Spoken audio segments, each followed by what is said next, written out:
안녕하세요, 사랑하는 여러분. 오늘은 특별한 시간을 준비했습니다. 그동안 3주에 걸쳐 나누었던 고난 속 위로와 소망 시리즈를 하나로 통합하여 여러분께 선물하려고 합니다. 혹시 이런 마음 가져보신 적 있으신가요? 병원에서 검사 결과를 기다리며 가슴이 두근거렸던 순간, 자녀가 연락도 없이 늦게 들어올 때 마음 졸였던 밤, 갑작스런 경제적 어려움 앞에서 막막했던 그 순간들 말입니다. 살다 보면 예상치 못한 고난들이 찾아옵니다. 젊었을 때는 설마 나에게 그런 일이? 라고 생각했지만 나이가 들수록 인생이 정말 예측할 수 없다는 것을 깨닫게 됩니다. 건강도 언제 어떻게 될지 모르고 사랑하는 가족들도 언제 어떤 일을 겪을지 알 수 없습니다. 그런데 성경에는 이런 불확실한 인생을 살아가는 우리에게 놀라운 위로의 말씀들이 있습니다. 오늘 우리는 세 편의 위대한 시편을 통해 하나님께서 고난 가운데 우리에게 주시는 위로와 소망을 깊이 있게 나누어 보겠습니다. 첫 번째로 시편 23편을 통해 목자 되시는 하나님의 돌보심을, 두 번째로 시편 46편을 통해 피난처 되시는 하나님의 보호하심을, 마지막으로 시편 121편을 통해 우리의 도움이 되시는 하나님의 능력을 함께 경험하는 시간이 될 것입니다. 이 긴 시간이지만 여러분의 영혼에 참된 위로와 소망이 임하는 귀한 시간이 되기를 바랍니다. 지금부터 함께 하나님의 말씀 속으로 들어가 보겠습니다.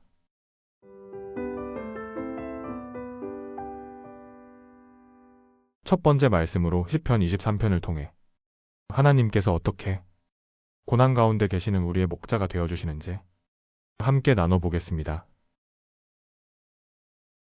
목자 되시는 하나님의 돌보심. 시편 23편 1절. 여호와는 나의 목자시니 내게 부족함이 없으리로다. 다윗이 이 시를 쓸 때를 생각해 보십시오. 그는 실제로 양을 치는 목동이었습니다. 들에서 양들과 함께 밤을 새우며 짐승들로부터 양들을 지키던 경험이 있었죠. 그래서 그는 하나님과 우리의 관계를 목자와 양의 관계로 표현할 수 있었습니다. 목자가 어떤 존재인지 아십니까? 목자는 양들을 위해 목숨을 걸고 지키는 사람입니다. 양들이 길을 잃으면 찾아다니고, 상처를 입으면 치료해주고, 굶주리면 꼴을 먹여주고, 목마르면 물을 먹여줍니다. 몇 년 전에 한 권사님을 만났는데 이분이 이런 간증을 해주시더군요. 저는 남편을 먼저 보내고 혼자 사는 지 벌써 10년이 됐는데요. 처음엔 정말 막막했어요. 이제 누가 나를 돌봐줄까? 아플 때는 어떡하지? 혼자서 모든 걸 감당할 수 있을까 하는 두려움이 컸어요. 그런데 지나고 보니까 정말 신기해요. 아플 때마다 누군가가 도와주시고, 경제적으로 어려울 때마다 길이 열리고, 외로울 때마다 위로가 되는 사람들이 나타나더라고요. 정말 하나님이 내 목자구나 하는 걸 느꼈어요. 내게 부족함이 없으리로다는 말씀이 우리에게 모든 것을 다 주시겠다는 의미일까요? 그런 것은 아닙니다. 우리가 원하는 모든 것을 다 주시는 게 아니라 우리에게 필요한 것들을 채워주신다는 의미입니다. 양이 무엇을 필요로 하는지 가장 잘 아는 사람은 목자입니다. 양은 때로 독이 있는 풀을 먹으려 하기도 하고 위험한 곳으로 가려고 하기도 합니다. 하지만 목자는 그런 양을 막고 정말 좋은 것들로 인도합니다. 마찬가지로 하나님은 우리가 무엇을 필요로 하는지 가장 잘 아십니다. 우리가 원하는 것과 우리에게 필요한 것이 다를 때가 있지만 하나님은 언제나 우리에게 가장 좋은 것으로 채워주십니다. 2절을 보십시오. 그가 나를 푸른 초장에 누이시며 쉴만한 물가로 인도하시는도다. 푸른 초장과 쉴만한 물가, 이것은 단순히 물리적인 환경만을 말하는 것이 아닙니다. 이것은 하나님께서 우리에게 주시는 평안과 안식을 의미합니다. 고난 중에도 하나님은 우리에게 쉼을 주십니다. 때로는 한 구절의 성경 말씀을 통해, 때로는 한 사람의 따뜻한 말 한마디를 통해, 때로는 예배 시간에 부르는 찬송을 통해 우리 마음에 평안을 주십니다. 사망의 음침한 골짜기에서도 함께 하시는 하나님. 시편 23편 4절. 내가 사망의 음침한 골짜기로 다닐지라도 해를 두려워하지 않을 것은 주께서 나와 함께 하심이라. 주의 지팡이와 막대기가 나를 안위하시나이다. 이 구절이야말로 고난 가운데 있는 우리들에게 가장 큰 위로가 되는 말씀입니다. 다윗은 만약 사망의 음침한 골짜기를 지나간다면이라고 말하지 않았습니다. 사망의 음침한 골짜기로 다닐지라도라고 했습니다. 이것은 우리 인생의 고난이 찾아오는 것이 당연한 일임을 보여줍니다. 사망의 음침한 골짜기. 이것이 무엇일까요? 어떤 분들에게는 암 진단을 받는 순간일 수도 있고, 어떤 분들에게는 사업이 망하는 순간일 수도 있습니다. 자녀가 사고를 당했다는 소식을 듣는 순간일 수도 있고, 평생 함께한 배우자를 먼저 보내는 순간일 수도 있습니다. 그런데 중요한 것은 그 골짜기를 지나간다는 것입니다. 거기서 멈춰 있는 것이 아니라 지나가는 것입니다.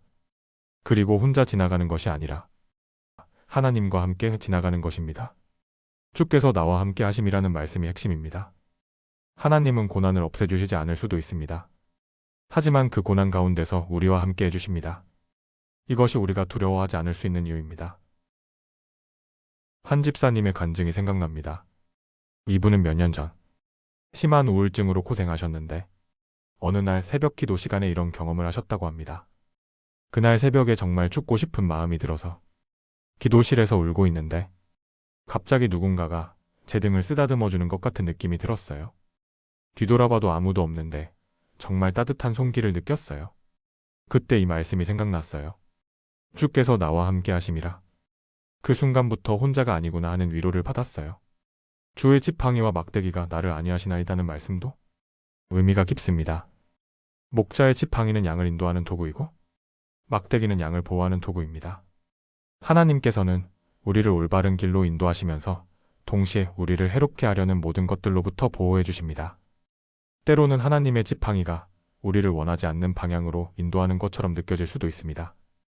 우리가 가고 싶은 길과 하나님이 인도하시는 길이 다를 수 있습니다. 하지만 목자는 양보다 길을 더 잘 알고 있습니다. 하나님은 우리보다 우리의 미래를 더 잘 아시고 우리에게 가장 좋은 길로 인도하십니다. 원수 앞에서 차려주시는 상. 5절 주께서 내 원수의 목전에서 내게 상을 차려주시고 기름을 내 머리에 부으셨으니 내 잔이 넘치나이다. 이 구절은 정말 놀라운 말씀입니다. 하나님께서 우리에게 상을 차려주시는 장소가 어디입니까? 안전한 곳이 아니라 원수의 목전입니다. 우리는 보통 고난이 모두 지나가고 나서 하나님의 은혜를 경험한다고 생각합니다. 어려움이 모두 해결되고 나서야 감사할 수 있다고 생각하죠. 하지만 하나님은 그 어려움 한복판에서도 우리에게 놀라운 은혜를 베풀어 주십니다. 몇 년 전 한 권사님을 만났는데 이분은 아들이 교통사고로 중환자실에 있을 때 이런 경험을 하셨다고 합니다. 그때 정말 하늘이 무너지는 것 같았어요. 아들이 의식을 잃고 중환자실에 있는데 어떻게 감사가 나겠어요? 그런데 신기한 게 그 어려운 상황에서도 계속 도움의 손길들이 나타나더라고요. 병원비 걱정을 하는데 누군가가 도와주시고 아들을 간병하느라 지쳐 있는데 교회 식구들이 돌아가며 도와주시고 정말 원수 같은 상황 앞에서도 하나님이 상을 차려주시는구나 하는 걸 느꼈어요. 기름을 내 머리에 부으셨으니라는 표현은 하나님께서 우리를 귀하게 여기신다는 의미입니다. 기름을 머리에 붓는 것은 귀한 손님을 환대할 때 하는 예우였습니다. 고난 중에도 우리는 하나님의 귀한 자녀라는 신분이 변하지 않습니다. 내 잔이 넘치나이다는 말씀도 의미가 깊습니다. 잔이 넘친다는 것은 풍족함을 의미합니다. 그런데 이 풍족함에 고난이 없을 때만 경험되는 것이 아닙니다. 고난 중에도 원수 앞에서도 하나님의 은혜는 넘쳐 흐릅니다. 어떤 분이 이런 간증을 해주셨습니다. 저는 남편이 치매에 걸려서 몇 년간 간병을 했는데요. 처음에는 정말 힘들었어요. 왜 우리에게만 이런 일이 생겼나 싶고 미래가 캄캄해 보였어요. 그런데 그 과정에서 하나님의 사랑을 더 깊이 경험했어요. 남편을 돌보면서 진짜 사랑이 무엇인지 알게 되었고 많은 분들의 도움을 받으면서 공동체의 소중함도 깨달았어요. 고통스러웠지만 동시에 은혜로웠어요. 이것이 바로 내 잔이 넘치나이다의 의미입니다. 고난이 우리를 메마르게 하는 것이 아니라 오히려 하나님의 은혜를 더 풍성하게 경험하게 하는 통로가 되는 것입니다. 여호와의 집에 영원히 거함. 6절 내 평생의 선하심과 인자하심이 반드시 나를 따르리니 내가 여호와의 집에 영원히 거하리로다. 이 마지막 구절은 우리에게 영원한 소망을 줍니다. 내 평생에라는 표현을 보십시오. 지금 이 순간만이 아니라 우리 평생에 걸쳐서 하나님의 선하심과 인자하심이 우리를 따른다는 것입니다. 따르린이라는 표현이 재미있습니다. 우리가 하나님의 선하심을 쫓아가는 것이 아니라 하나님의 선하심이 우리를 따라온다는 것입니다. 우리가 굳이 찾으려고 애쓰지 않아도 하나님의 사랑은 그림자처럼 우리를 따라다닙니다. 고난 중에는 하나님의 선하심을 느끼지 못할 때가 많습니다. 하나님이 선하시다면 왜 이런 일이 나에게 생겼을까? 하는 의구심이 들기도 합니다. 하지만 시간이 지나고 돌아보면 그 고난 중에서도 하나님의 선하심이 우리와 함께 했다는 것을 깨닫게 됩니다.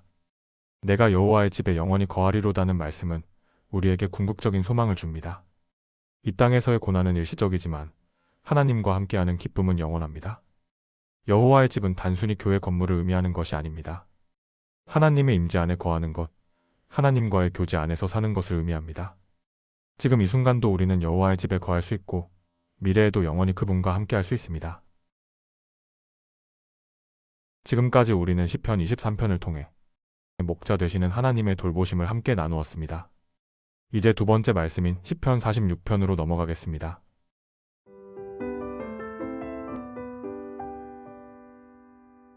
두 번째 말씀으로 시편 46편을 통해 우리의 피난처가 되시는 하나님에 대해 함께 생각해 보겠습니다. 피난처라는 단어를 들으면 어떤 생각이 드십니까? 전쟁 중에 폭격을 피해 숨는 방공호, 태풍이 몰아칠 때 몸을 의탁하는 견고한 건물, 추위를 피해 들어가는 따뜻한 집? 피난처는 위험한 상황에서 우리를 보호해주는 안전한 장소입니다. 요즘 같은 시대의 우리에게는 어떤 피난처가 필요할까요? 경제적 불안정 속에서, 건강에 대한 염려 속에서, 미래에 대한 두려움 속에서 우리는 어디로 피해야 할까요? 세상은 우리에게 여러 가지 피난처를 제시합니다. 돈을 많이 모으라고 하고, 보험을 많이 들라고 하고, 건강을 챙기라고 합니다. 물론 이런 것들도 필요하지만 이런 것들로도 막을 수 없는 풍파들이 인생에는 있습니다. 시편 46편은 그런 우리에게 진정한 피난처가 누구인지를 보여줍니다.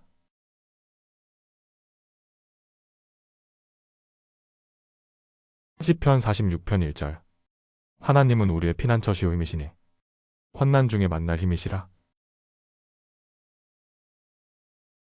이 구절에는 세 가지 중요한 표현이 나옵니다. 피난처, 힘, 그리고 환난 중에 만날 힘. 하나씩 살펴보겠습니다. 첫째, 하나님은 우리의 피난처이십니다. 히브리어로 마하세라는 단어인데 이것은 숨을 곳, 보호받을 곳이라는 의미입니다. 이것은 일시적인 피난처가 아닙니다. 폭풍이 지나갈 때까지만 잠깐 숨는 곳이 아니라 언제든지 들어갈 수 있는 영구적인 안전한 장소입니다. 한 집사님이 이런 간증을 해주셨습니다. 저는 몇 년 전 사업이 크게 어려워져서 하루하루가 지옥 같았어요. 채권자들의 전화는 계속 오고 집까지 잃을 뻔했어요. 그런데 그때 이 말씀이 떠올랐어요. 하나님은 우리의 피난처시여. 기도실에 들어가서 하나님께 모든 걸 털어놓았는데 정말 신기하게도 마음이 평안해졌어요. 상황은 여전히 어려웠지만 하나님 품에 숨어 있다는 안정감이 있었어요. 둘째, 하나님은 우리의 힘이십니다. 피난처가 우리를 보호해주는 소극적인 개념이라면 힘은 적극적으로 문제를 해결해주는 능력을 의미합니다. 하나님은 단순히 우리를 숨겨주시는 분이 아니라 우리에게 필요한 모든 힘을 공급해주시는 분입니다. 이사야 40장 29절에서 이렇게 말합니다. 피곤한 자에게는 능력을 주시며 무능한 자에게는 힘을 더하시나니 나이가 들수록 체력도 떨어지고 기력도 약해집니다. 정신적으로도 예전만큼 강하지 못하다고 느낄 때가 많습니다. 그런데 하나님은 우리의 연약함을 아시고 필요한 힘을 공급해 주십니다. 셋째, 환난 중에 만날 힘이라는 표현이 중요합니다. 이것은 환난이 오기 전에 미리 준비해두는 힘이 아니라 환난이 실제로 닥쳤을 때 만나게 되는 힘입니다. 하나님은 우리가 실제로 어려움을 겪을 그 순간에 우리에게 필요한 힘을 주십니다. 고린도후서 12장 9절에서 바울이 고백한 대로 내 은혜가 내게 족하니 이는 내 능력이 약한 데서 온전하여짐이라. 우리가 약할 때, 어려울 때, 바로 그 순간에 하나님의 능력이 우리 안에서 온전하게 나타납니다.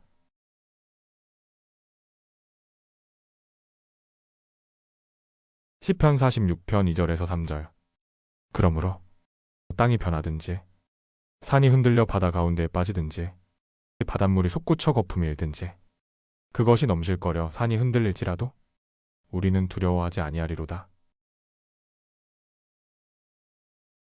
이 구절에서 시편 기자는 상상할 수 있는 가장 큰 재앙들을 나열합니다. 땅이 변하고 산이 바다로 옮겨지고 거대한 해일이 일어나는 상황들 말입니다. 현대적으로 표현하면 대지진, 쓰나미, 화산 폭발 같은 자연재해들입니다. 그런데 왜 시편 기자가 이런 극단적인 상황들을 언급했을까요? 이것은 우리 인생에 닥칠 수 있는 가장 절망적인 상황들을 의미합니다. 우리가 의지하던 모든 것들이 무너지고 안전하다고 생각했던 모든 것들이 흔들리는 상황들입니다. 어떤 분들에게는 갑작스런 질병 진단이 그런 순간일 수 있습니다. 지금까지 건강하게 살아왔는데 갑자기 의사로부터 심각한 병명을 듣는 순간 마치 땅이 꺼지는 것 같은 느낌을 받으실 겁니다. 또 어떤 분들에게는 가족의 죽음이 그런 순간일 수 있습니다. 평생 함께 살 줄 알았던 배우자를 갑자기 떠나보내는 순간, 자녀를 먼저 보내는 순간, 모든 것이 무너지는 것 같은 절망감을 느끼게 됩니다. 한 권사님이 이런 간증을 해주셨습니다. 저는 남편과 함께 40년을 살았는데 어느 날 갑자기 남편이 심장마비로 쓰러졌어요.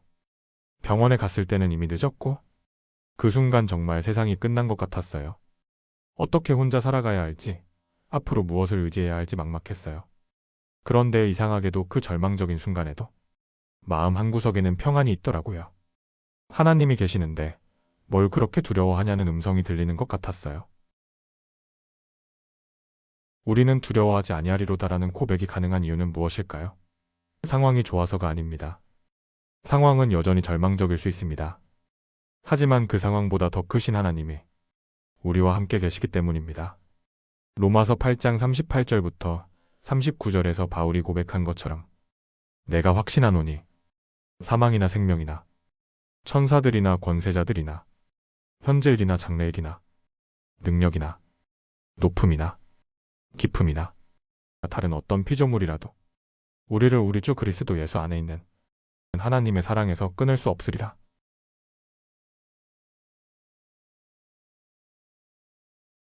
시편 46편 4절에서 5절 한강이 있어 그의 가지들이 하나님의 성 곧 지극히 높으신 이의 성소를 기쁘게 하는도다.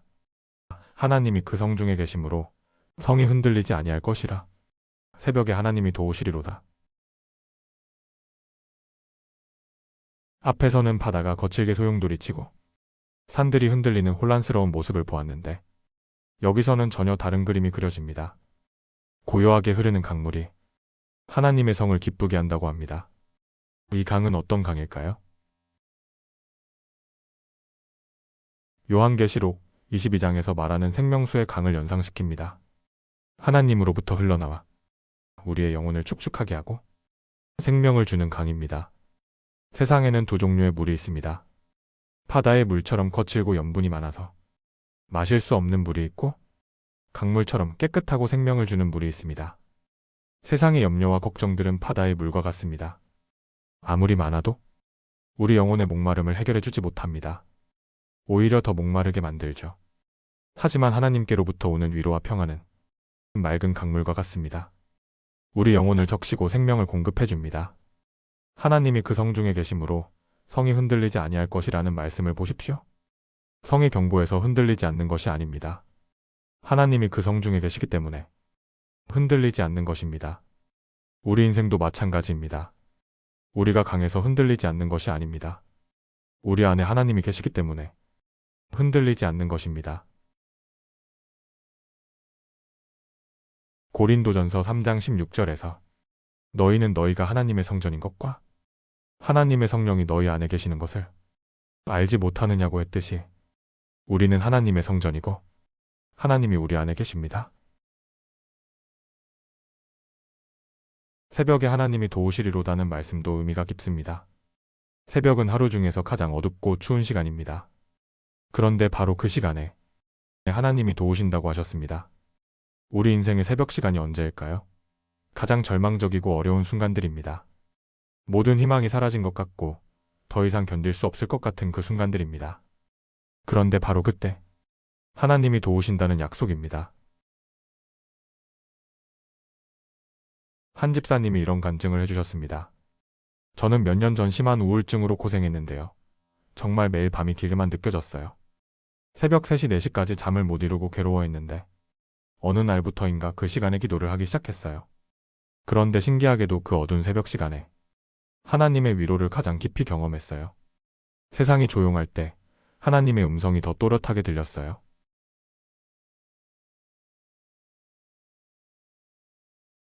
7절과 11절에 반복되는 구절을 보겠습니다. 만군의 여호와께서 우리와 함께 하시니 야곱의 하나님이 우리의 피난처시로다. 만군의 여호와라는 표현이 중요합니다. 이것은 하나님이 모든 군대의 사령관이라는 의미입니다. 천사들의 군대뿐만 아니라 이 세상의 모든 것들이 하나님의 명령에 순종한다는 뜻입니다.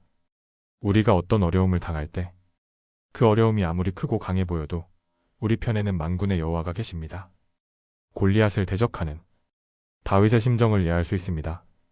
너는 칼과 창과 단창으로 내게 나아오거니와 나는 만군의 여호와의 이름으로 내게 나아가노라. 8에서 10절을 보겠습니다. 와서 여호와의 행적을 보라. 여호와께서 땅을 황무하게 하셨도다. 여호와께서 땅 끝까지 전쟁을 그치게 하시며 활을 꺾으시며 창을 끊으시며 수레를 불로 사르시는도다. 이르시기를 너희는 가만히 있어 내가 하나님 됨을 알라. 내가 문나라 중에서 높임을 받으리라. 내가 세계 중에서 높임을 받으리라 하시도다. 너희는 가만히 있어 내가 하나님 됨을 알라는 말씀이 핵심입니다. 히브리어로 라파라는 단어인데 이것은 힘을 빼라, 놓아버려라는 의미입니다. 우리는 어려운 일이 생기면 무엇인가를 해보려고 했습니다. 이것도 해보고 저것도 해보고 이 사람에게도 도움을 요청하고 저 사람에게도 부탁을 해봅니다. 물론 우리가 할 수 있는 최선을 다하는 것은 필요합니다. 하지만 때로는 우리의 모든 노력을 내려놓고 하나님이 일하시기를 기다려야 할 때가 있습니다. 출애굽기 14장에서 이스라엘 백성들이 홍해 앞에서 절망하고 있을 때 모세가 이렇게 말했습니다. 너희는 가만히 서서 오늘 여호와께서 너희를 위하여 행하시는 구원을 보라. 가만히 있어라는 것은 게으르게 있으라는 뜻이 아닙니다. 우리의 힘과 지혜로는 해결할 수 없는 문제임을 인정하고 하나님의 능력과 지혜를 의지하라는 뜻입니다. 한 권사님이 이런 간증을 해주셨습니다. 저는 자녀 문제로 몇 년간 고생했어요. 아들이 취업이 안 되어서 집에만 있고 며느리와도 갈등이 있고 제가 이것저것 간섭하고 해결해 보려고 했었는데 상황은 더 나빠지기만 했어요. 그러다가 이 말씀을 보고 깨달았어요. 가만히 있어 내가 하나님 됨을 알라. 그래서 모든 걸 하나님께 맡기고 기도만 했어요. 그랬더니 몇 달 후에 아들도 직장을 구하고 가족 관계도 회복되더라고요. 지금까지 우리는 시편 46편을 통해 피난처가 되시는 하나님을 만났습니다. 이제 마지막 말씀인 시편 121편으로 넘어가겠습니다. 사랑하는 여러분, 오늘 우리는 시편 46편을 통해 우리의 피난처가 되시는 하나님을 만났습니다. 이 세상에는 많은 풍파가 있습니다. 산이 흔들리고 바다가 요동하는 것 같은 어려운 일들이 우리를 찾아옵니다. 하지만 우리에게는 피난처가 있습니다. 만군의 여호와가 우리와 함께 하십니다. 여러분이 지금 어떤 어려움 가운데 있으시든지 이 말씀을 기억하시기 바랍니다. 가만히 있어 내가 하나님 됨을 알라. 우리의 모든 애쓰는 것을 내려놓고 하나님이 하나님 되심을 인정할 때 우리는 참된 평안을 경험할 수 있습니다. 다음 주에는 시편 121편을 통해 나의 도움이 어디서 올까에 대해 함께 나누겠습니다.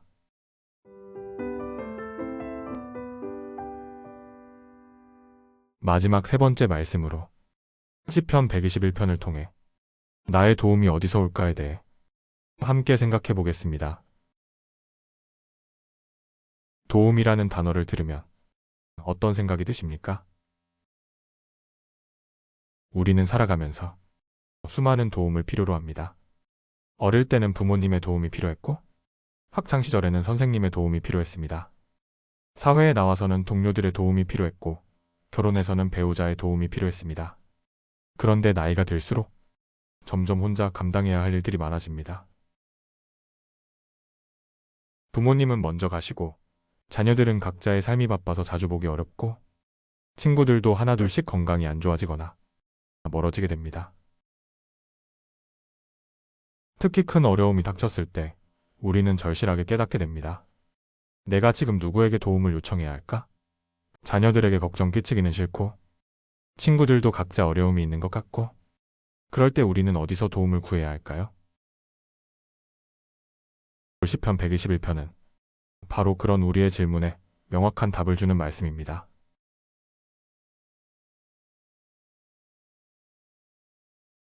시편 121편 1절. 내가 산을 향하여 눈을 들리라. 나의 도움이 어디서 올까? 이 시편은 올라가는 노래 중 하나입니다. 이스라엘 백성들이 예루살렘으로 순례를 갈 때 부르던 노래들입니다. 먼 길을 걸어서 예루살렘으로 올라가는 순례자들이 멀리 시온산이 보이기 시작할 때 부르던 노래입니다. 내가 산을 향하여 눈을 들리라는 표현을 보십시오. 순례자가 고개를 들어 멀리 예루살렘이 있는 산을 바라보는 모습입니다. 그런데 여기서 중요한 것은 단순히 산을 바라보는 것이 아니라 그 산 위에 있는 하나님의 성전, 하나님의 임재를 바라보는 것입니다. 우리도 어려움이 닥칠 때 고개를 들어야 합니다.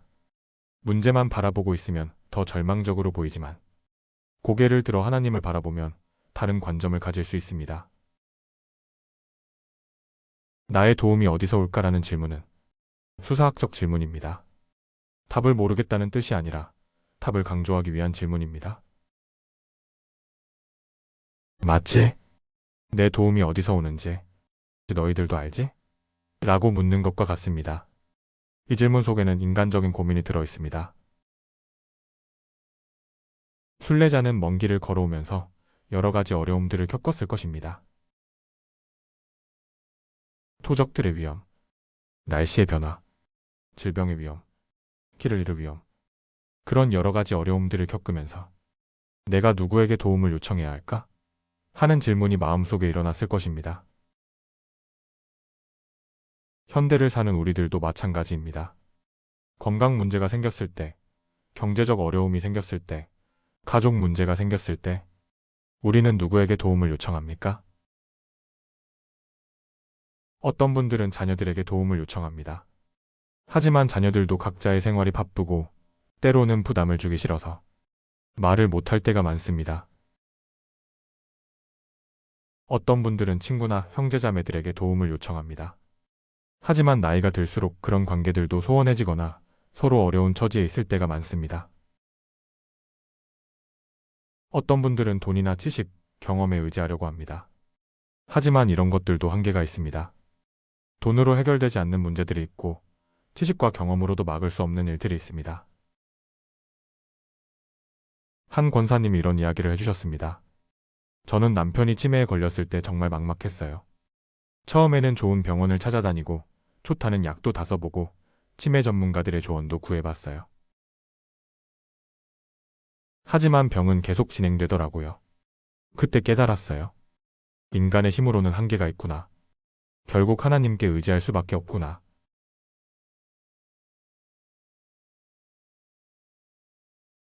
이 절 나의 도움이 천지를 지으신 여호와에게서로다. 앞 절의 질문에 대한 명확한 답변입니다. 나의 도움이 천지를 지으신 여호와에게서로다. 여기서 핵심은 천지를 지으신이라는 표현입니다. 창조주 하나님이라는 것이 왜 중요할까요? 창조주는 피조물보다 위에 계시기 때문입니다. 우리를 어렵게 하는 모든 문제들, 우리를 힘들게 하는 모든 상황들은 모두 피조물입니다. 하지만 하나님은 그 모든 것을 창조하신 분이시기 때문에 그 모든 것보다 위에 계십니다. 질병도 하나님이 허락하시는 범위 안에서만 역사할 수 있습니다. 경제적 어려움도 하나님의 주권 하에 있습니다. 인간관계의 문제들도 미래에 대한 불안도 모든 것이 하나님의 통제하에 있습니다. 창세기 1장 1절 태초에 하나님이 천지를 창조하시니라. 이 말씀이 우리에게 주는 위로가 얼마나 큰지 모릅니다. 우리가 감당할 수 없는 문제들이 생길 때 그 문제들조차도 하나님이 창조하신 세계 안에서 일어나는 일들이라는 것을 기억하면 위로가 됩니다. 또한 창조주 하나님은 전능하신 분입니다. 없는 것을 있게 하시고 무에서 유를 창조하시는 능력이 있습니다. 우리가 아무 희망이 보이지 않는 상황에서도 새로운 길을 만드실 수 있습니다. 이사야 43장 19절에서 하나님께서 말씀하시길 보라, 내가 새 일을 행하리니 이제 나타낼 것이라. 너희가 그것을 알지 못하겠느냐. 정령이 내가 광야의 길을 사막의 강을 내리라. 창조의 하나님은 우리 인생의 광야에도 길을 내시고 메마른 사막 같은 상황에도 강을 내실 수 있습니다. 한 집사님이 이런 간증을 해주셨습니다. 저는 몇 년 전 사업이 완전히 망해서 빚만 남았어요. 나이도 많고 기술도 없어서 다시 시작하기 어려워 보였어요. 그런데 이 말씀을 붙들고 기도했어요. 천지를 지으신 하나님이시니까 내 인생에도 새로운 길을 만들어 주실 거야. 그랬더니 정말 생각지도 못했던 기회가 생기더라고요. 지금은 작지만 새로운 일을 시작해서 감사하게 살고 있어요. 창조주 하나님은 또한 우리를 개인적으로 아시는 분입니다. 시편 139편에서 다윗이 고백한 대로 주께서 내 앉고 일어섬을 아시며 멀리서도 내 생각을 통촉하시오며. 하나님은 우리의 상황을 자세히 알고 계십니다. 세상의 도움은 때로 일반적이고 획일적입니다. 하지만 하나님의 도움은 개인 맞춤형입니다. 우리 각자의 상황과 필요에 맞는 도움을 주십니다.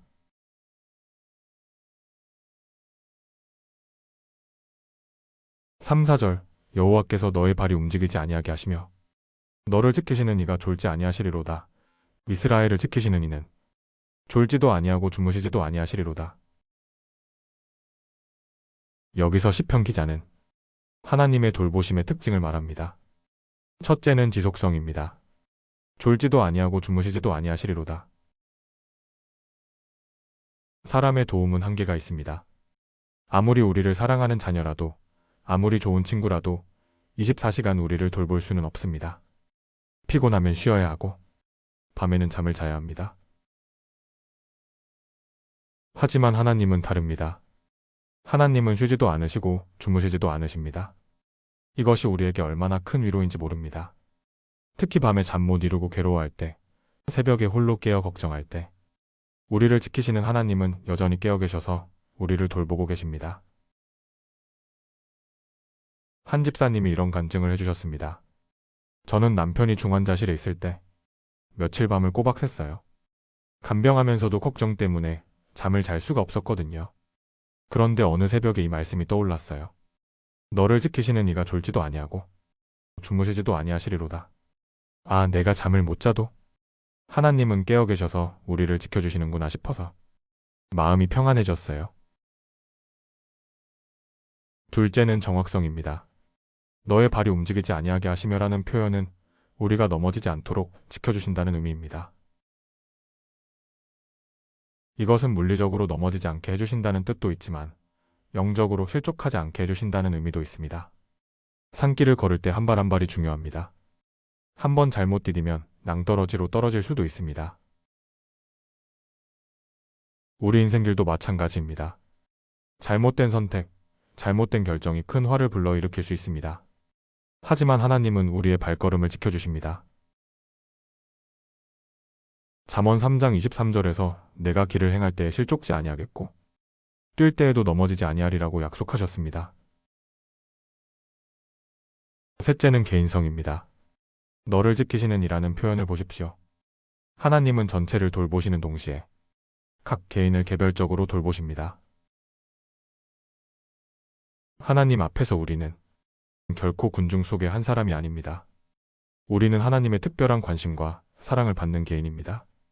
마태복음 10장 30절에서 예수님께서 말씀하시길 너희에게는 머리카락까지 다 세신 바 되었나니 하나님은 우리를 그만큼 자세히 아시고 돌보십니다.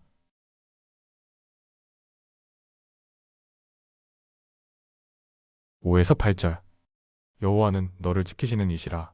여호와께서 내 오른쪽에서 내 그늘이 되시나니 낮에 해가 너를 상하게 하지 아니하며 밤의 달도 너를 해하지 아니하리로다. 여호와께서 너를 지켜 모든 환난을 면하게 하시며 또한 내 영혼을 지키시리로다. 여호와께서 너의 출입을 지금부터 영원까지 지키시리로다. 여호와께서 내 오른쪽에서 내 그늘이 되시나니라는 표현이 아름답습니다. 중동 지방의 뜨거운 태양 아래서 그늘이 얼마나 소중한지 아시는 분들은 이 표현의 의미를 깊이 이해할 수 있을 것입니다. 오른쪽은 보통 힘의 자리, 권위의 자리를 의미합니다. 하나님이 우리 오른쪽에 계신다는 것은 우리에게 힘을 주시고 권위를 주신다는 의미입니다. 시편 16편 8절에서 다윗이 내가 여호와를 항상 내 앞에 모시며 그가 내 오른쪽에 계심으로 내가 흔들리지 아니하리로다라고 고백한 것과 같습니다. 낮의 해가 너를 상하게 하지 아니하며 밤의 달도 너를 해하지 아니하리로다는 말씀은 밤낮을 가리지 않고 하나님이 우리를 보호해 주신다는 의미입니다. 낮에 닥치는 어려움들도 밤에 찾아오는 두려움들도 하나님이 막아주십니다.